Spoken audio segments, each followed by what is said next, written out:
күннің өлгені, еңкейіп барып батқаны, қара жердің өлгені, қар астында жатқаны, асқар таудың өлгені, басым бұлттың басқаны, өлмейтін бірақ нәрсе бар, ол жақсының аты өлмейді, ғылымның хаты өлмейді.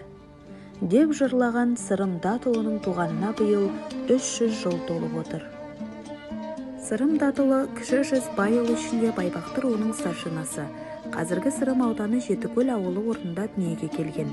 Ерекше дарын мен қабілеті арқасында замандастары арасында зор беделге ие болған Сырым батыр сол кезеңде қазақ даласындағы кіші ортадағы барлық оқиғаларға тікелей ықпал етіп отырды.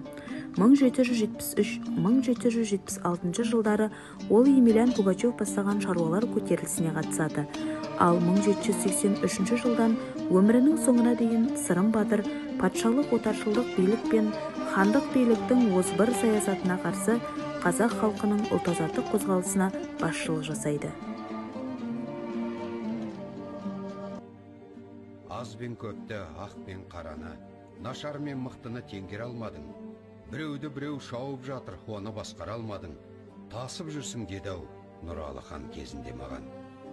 Иә, тасып жүргенім жоқ еді.